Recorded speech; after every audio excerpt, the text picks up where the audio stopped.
अस्सलाम वालेकुम class. Last time हमारे बेटा चैप्टर नंबर 5 कंप्लीट हो चुके।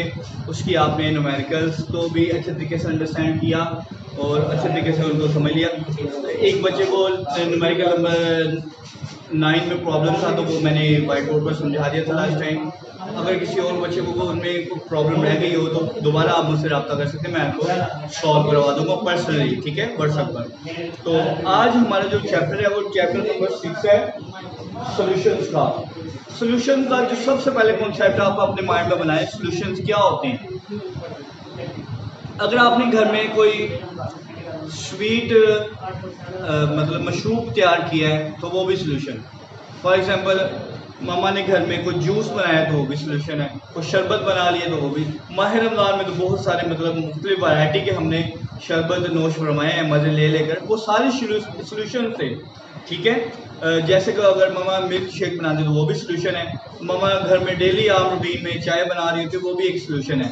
तो ये सॉल्यूशन आखिर किस तरह बनते हैं और ये होते क्या हैं, इनमें कौन से पार्टिकल्स या कौन सी चीज़ें मिलती हैं तो सॉल्यूशन बनता है, इन सारी बातों को हमने डिटेल से डिस्कस करना है चैप्टर में। तो इंट्रोडक्शन पेज नंबर 97 पर अगर आप देखें, solutions are homogeneous mixture of two or more components. Generally, solutions are found in three physical states depending upon the physical states of solvent. Alloy is a solid solution, sea water is a liquid solution. अब alloy क्या होता है? alloy दो metals का mixture होता है, ठीक है, जिसे कच्छ धातु कहते हैं। वो दो धातों का मिक्सचर होता है, सॉलिड में सॉलिड का सॉल्यूशन, वो भी सॉल्यूशन ही है, ठीक है।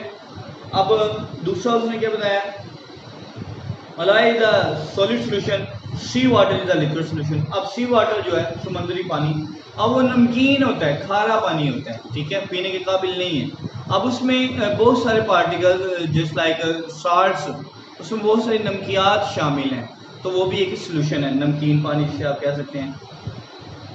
And air is a gaseous solution. अब हवा में सिर्फ हमारी ऑक्सीजन तो नहीं है, डेफिनेटली बहुत सारी गैसेस हैं। एयर जो है ये गैसेस का एक सोल्यूशन है, बहुत सारी गैसेस हैं इसमें, ठीक हो गया।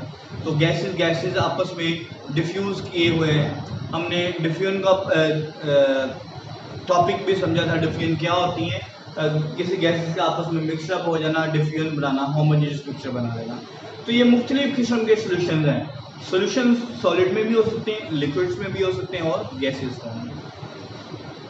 अब हम देखते हैं आगे मजीद क्या बता रहे हैं।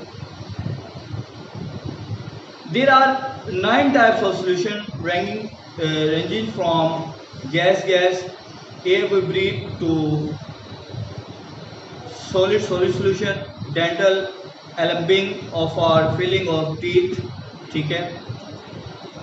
नेक्स्ट हमारे पास है जी, liquid solutions are the most common solution because of the most common solvent water.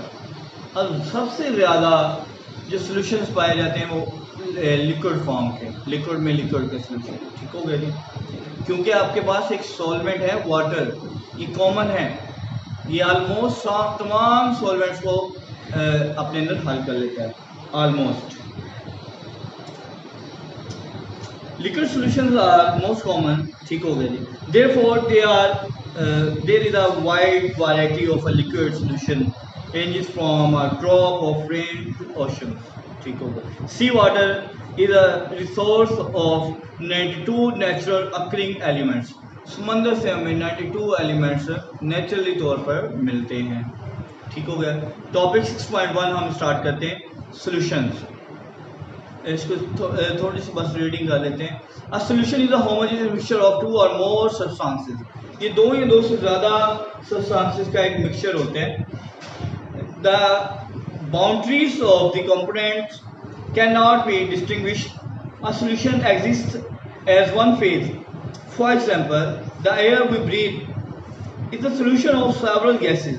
Brass is a solid solution of zinc और कॉपर। जो ब्रास होता है आपके पास, ये जिंक और कॉपर का एक मिक्सचर है जो कि सॉलिड में सॉलिड का सॉल्यूशन है। Sugar dissolve in water. अगर आप पानी में चीनी को हल कर लेते हैं तो ये मीठा सोल्यूशन तैयार होता है, मीठा पानी से आप बोलते हैं। तो ये सारे सॉल्यूशंस की ही टाइप हैं। The simplest way to distinguish between a solution and a pure liquid is evaporation.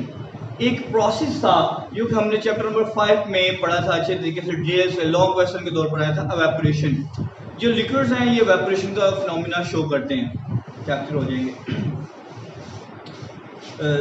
The liquid which evaporates completely leaving or no residue is a pure compound, while a liquid which leaves behind a residue on evaporation is a solution.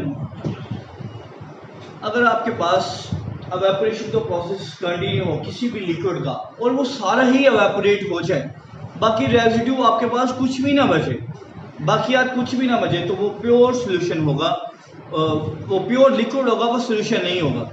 अगर evaporation के बाद कुछ भी नहीं बचता, सारा liquid किस में कन्वर्ट होता है, वेपर्स में, तो आपके वो जो सॉल्यूशन है वो कौन सा सॉल्यूशन होगा, वो प्योर लिक्विड होगा, वो सॉल्यूशन नहीं होगा।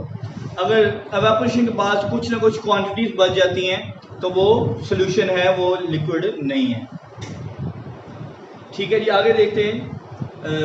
Also it cannot be separated by physical means। आप इसको सिंपल फिजिकल मेथड से सेपरेट नहीं कर सकते, yet it is considered as a mixture as number 1 it shows the properties of its components and it has a variable composition। इनकी जो composition है जिससे मिलते हैं वो भी वेरिएबल है, वो चेंज हो सकते हैं, और ये प्रॉपर्टीज इसमें जितने भी कंपोनेंट्स हैं वो सबकी प्रॉपर्टीज को क्या करते हैं, शो करते हैं। नेक्स्ट हमारे पास है एक्वस सॉल्यूशन। नेक्स्ट हमारे पास क्या है, एक्वस सॉल्यूशन की बात मैं आपको बता दूं, अगर आपने सिंपल पानी में नमक को हल किया है या फिर सिंपल पानी में साफ पानी में चीनी को हल किया है तो ये एक्वस सॉल्यूशन है। ठीक है। The solution which is form by dissolving a substance in water, bye dissolving a substance in water, कोई भी सब्सटेंस अगर आप पानी में हल कर देते हैं तो जो आपके पास सॉल्यूशन आएगा वो एक्वस सॉल्यूशन होगा। इस कॉल्ड एन एक्वस सॉल्यूशन। इसकी डेफिनेशन अंडरलाइन कर लीजिएगा। In aqueous solution water is always present in greater amount. Aqueous solution में पानी जो है वो हमेशा ज्यादा मिकदार में मौजूद होता है क्योंकि वो सॉल्वेंट के तौर पर एक्ट कर रहा होता है। For example sugar in water and table salt in water. पानी में चीनी या पानी में नमक, ये बेहतरीन मिसालें एक्वस सॉल्यूशन की। Aqueous solution are mostly used in laboratories. Water is called a universal solvent because it dissolve majority of the compounds। जैसे मैंने आपको बताया था इसमें बहुत ज़्यादा compounds हल किए जा सकते हैं। Compounds present in earth crust।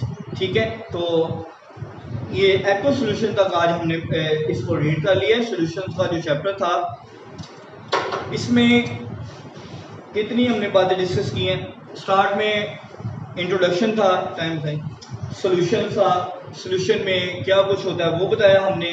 उसके बाद एक्वस सॉल्यूशन है। एक्वस सॉल्यूशन तो आप में से बहुत सारे बच्चों ने घर में भी तैयार किया होगा, डेफिनेटली कभी ना कभी यहाँ तैयार होते तो लाजमी देखा है। ठीक है, माह रमज़ान में तो आपने मशरूब घर में तैयार होते देखे ही होंगे। तो वो सारे के सारे क्या हैं, एक्वस सॉल्यूशन की ही टाइप्स हैं। ठीक है, आज आपकी जो डायरी है बेटा, वो डायरी आप नोट करेंगे। आपने इंट्रोडक्शन को अच्छे तरीके से लर्न करना है और उसके बाद सॉल्यूशन का जो सॉल्यूशन का टॉपिक है उसमें आपने उसकी डेफिनेशन और उसकी एग्जाम्पल में आप कोई भी मतलब एग्जाम्पल कोट कर सकते हैं, चाहे वो सॉलिड की हो, लिक्विड्स की हो, या फिर एयर की दे सकते हैं, गैस में गैस का सॉल्यूशन। तो ये इनकी आपने डेफिनेशन के साथ एग्जाम्पल्स करनी है। नेक्स्ट हमारे पास एक्वस सॉल्यूशन। तो एक्वस सॉल्यूशन को आपने कंप्लीट तैयार कर लेना है। कंप्लीट में उसकी डेफिनेशन और एग्जाम्पल्स ही हैं जस्ट इसमें लिखी हुई। तो आज आप अपनी डायरी नोट कर लें, पेज नंबर 97 जस्ट एक पेज है, आपने अच्छे तरीके से तैयार करना है। ठीक है, इसको आप याद करें, आप भी मुझे सेंड कर दें। तो नेक्स्ट हम इसके बाकी टाइप्स को डिस्कस करेंगे जिनमें सॉल्यूशन के सॉल्वेंट आ जाएंगे, सोल्यूट आ जाएगा। ठीक है, उसके बाद सैचुरेटेड, अनसैचुरेटेड, सो ऑन। ये फिर बात हमारी कंप्लीट सॉल्यूशन पर ही चलती रहेगी। तो नेक्स्ट टाइम आपसे मुलाकात होती है नए लेक्चर नए टॉपिक के साथ। तो तब तक के लिए बेटा अल्लाह हाफिज़, फ़ी अमानिल्लाह।